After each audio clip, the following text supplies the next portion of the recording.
This is definitely not the third take I'm doing of this, and hopefully my neighbors are going to be quiet. But, anyways, like I said in the other takes,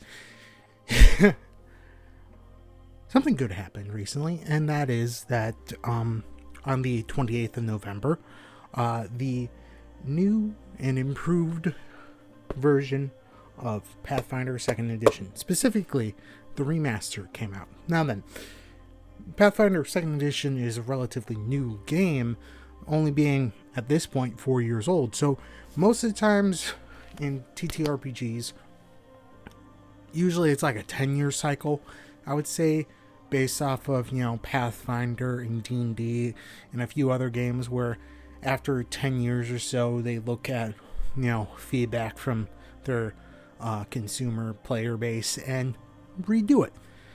And as a result, you might be thinking, well, if it's only been 4 years, why did they have a new sort of edition? Well, it's not really a new edition because it is still the 2nd edition of Pathfinder. It is just, need to be removed fully and wholeheartedly from D&D. Specifically from D&D 3.5.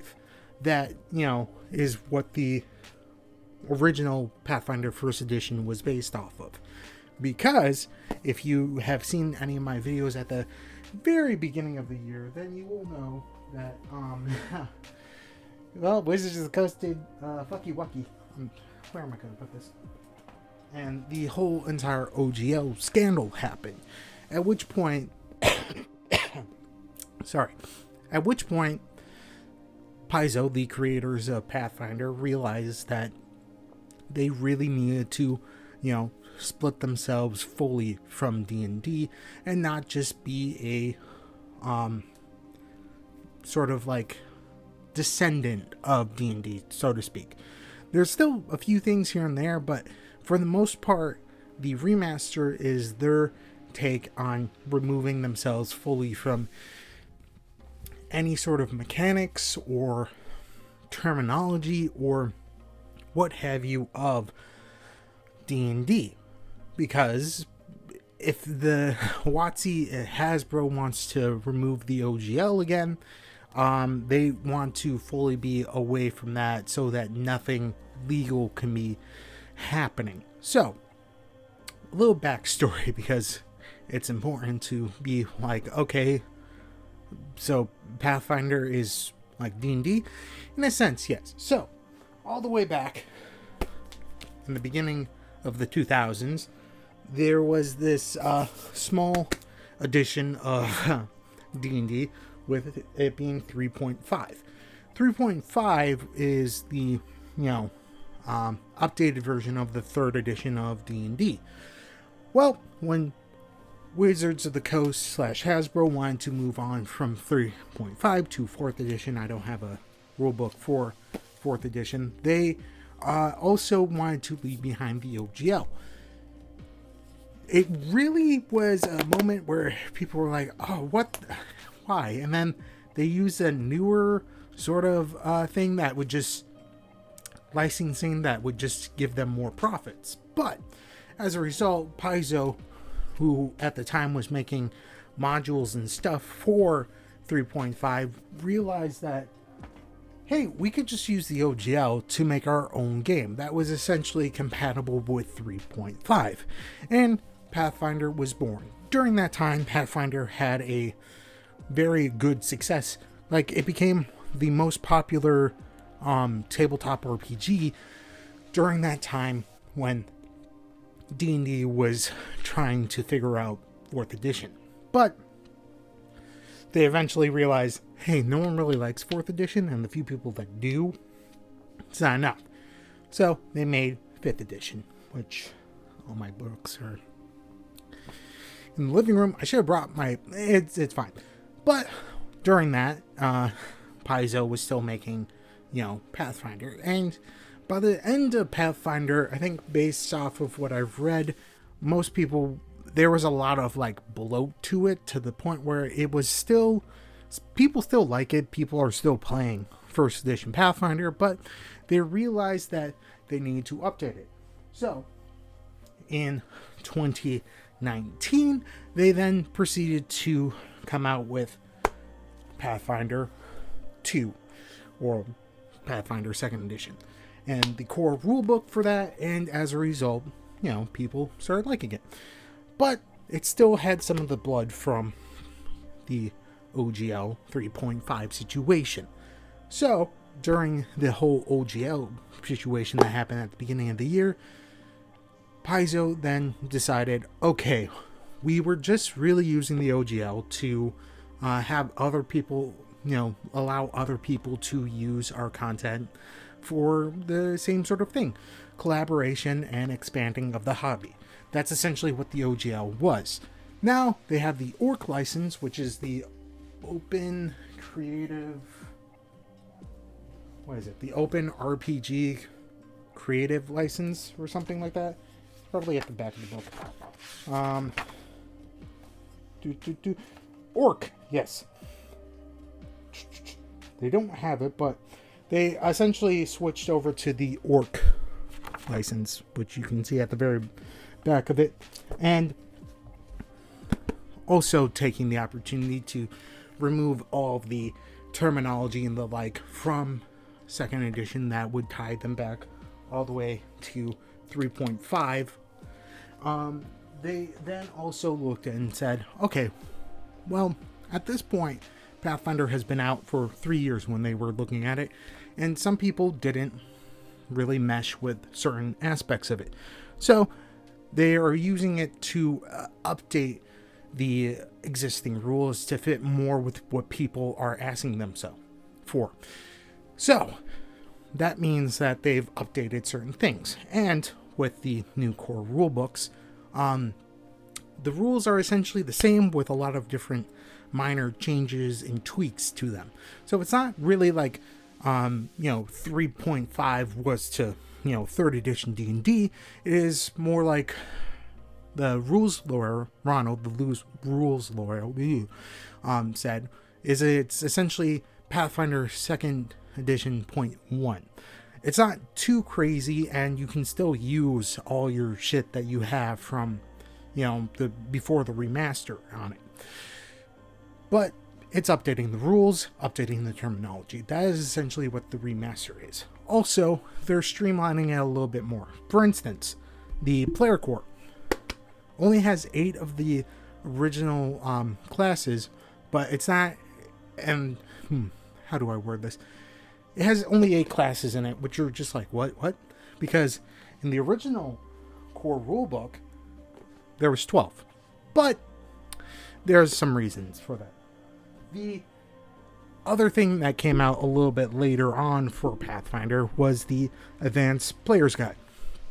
And this had 4 new classes on them that were essentially advanced classes that had the, the Swashbuckler, the Investigator, Oracle, Swashbuckler, and the Witch. It was essentially those classes that were in these, and it was a little bit more advanced. But they are taking the classes that were in this, as well as the classes that were in this, and splitting them in between the 2 different player cores. The first one came out, November. The second one will be coming out in August. Additionally, wow, that was a weird word. Additionally, the GM section that was in the original core rulebook is being moved to the GM core. That was combining the the GM or the Game Master's Guide. So making it a little bit more streamlined. And for the most part, I like what I've read. It is important to look at your progress and change what is not working. For instance, the class that got the most changes in this one, I believe, is the Witch. The Witch in the... Where is it? The Witch in the Player's Guide, the Advanced Player's Guide, was essentially like the Wizard, but kind of sucked. It only got a slightly better familiar, and it wasn't really where most people thought the Witch was going to be. And this, it got the most changes out of the 8 that are in the player core for the remaster. And it became more of a sucky wizard to more along the lines of a class that can really do good buffing or debuffing with their hexes and being able to sustain a lot of spells. Like most characters, I would say, be able to sustain usually 1 or 2. If made correctly, a witch in the remaster now can sustain 3 or 4, meaning that you can have more buffs and debuffs, and your familiar actually has a special ability tied to it, meaning that it's not just like a slightly better familiar. It is a slightly better familiar with its own unique ability that ties with your hexes, and that's where I like what they're doing. Additionally, the wording that they've changed certain things to are a lot better. For instance, the one that you'll probably see the most often is flat-footed being changed to off guard. It just means the same thing, but off guard like sticks in my brain a lot better than flat-footed. And it's now like you are off guard if you're surprised, if you're flanked, if you are, prone. Well, flat-footed doesn't really fit most of the time, and it just fits better. Alignment also got removed from the remaster, and I'm fine with that. It's just something that, like, I played a lot of 5th edition, and for the most part, your alignment really didn't mean shit, and you didn't really have to worry too much about your alignment. There were a few things here and there that really cared, and I think that was just legacy for earlier editions. And, it really didn't matter if you were a lawful good character or you were a chaotic neutral character, because the system didn't really care for that. And Pathfinder still had some situations in which it came up, but because they are removing alignment, meaning that there's no longer an alignment, they are instead being replaced with edicts and anathema, which seems a little bit better. It's sort of reminiscent of the 5th edition's flaws, ideals, and bonds situation, where it's your character's like core fundamental beliefs that they are fine with and what they are not fine with. Additionally, certain other things had to be changed, like there's no more owlbears in Pathfinder, which is unfortunate, and there's no more dragons of specific types, and you are just like, but there's a dragon there, that looks like a red dragon. Well, instead they are making dragons based off of the 4 traditions of magic that are not traditions, traditions of magic, meaning that they're going to be a lot different than the original chromatic and metallic dragons that were in, D&D. And they're going to be their own separate things, as well as they can make more that are based off of these traditions, which I'm fine with, and that definitely diversifies them more. Additionally, speaking about traditions of magic, they are removing their spell schools. So, the 8 schools of magic are no longer a thing. There are certain things like the traits and stuff that are going to be, still there, but not really as focused as they were. For instance, illusions are still there, so you can still be an illusionist, but you won't have like conjuration, divination, abjuration, evocation, necromancy, that type of deal. Those categorizing things. But that also meant that the wizard got changed to fit more in line with the fact that they don't have the subclass now for their school. But they do have a school. And that is where they are instead making schools of magic, like physical schools that you can go to instead of like, I go to the necromancy school, or I go to the conjuration school. You could go to the, let me flip open the page. Nope. Okay. You could go to the School of Civic Wizardry or the School of Battle Magic. or you can be that cool kid and be the school of unified magical theory and not really have a clear major in mind. Basically, the schools now are actually tied within the world and have a little bit more explanation instead of just being like a little fluff that you can be like, I learned my school at this place and I majored in abjuration. You can be like, yeah, I went to the school for battle magic so I could be very good. And that's pretty cool. There's also certain other changes that are pretty small, like removing certain other traits and what have you. Like, I think the open trait is removed because most people didn't really care about that all that much, and it will now allow for a little bit more flexibility in feat usage. Additionally, other things got changed, like because there's no alignment, the alignment damage is removed. Instead, you are sanctified. You can either be holy or unholy sanctified, and spirit damage is sort of like the catch-all for that type of deal. Additionally, the positive and negative damage got changed to vitality and void damage, which means also the positive and negative planes that are within Pathfinder got changed to the Forge of Creation, which is fucking awesome, and the Void, which I feel like they could have workshopped it a little bit more, but you know, it is what it is. So, you then also have a lot of other smaller changes, like the Drow, I guess you could say that's a pretty big change, are no longer in Pathfinder. I think they're just going to be replaced with Cavern Elves, and I think, if I remember correctly, the lore reasoning is that someone fucked up at the Pathfinder Society. I swear I'm good at English sometimes. But yeah, for the most part, what I've read through this, it's pretty good.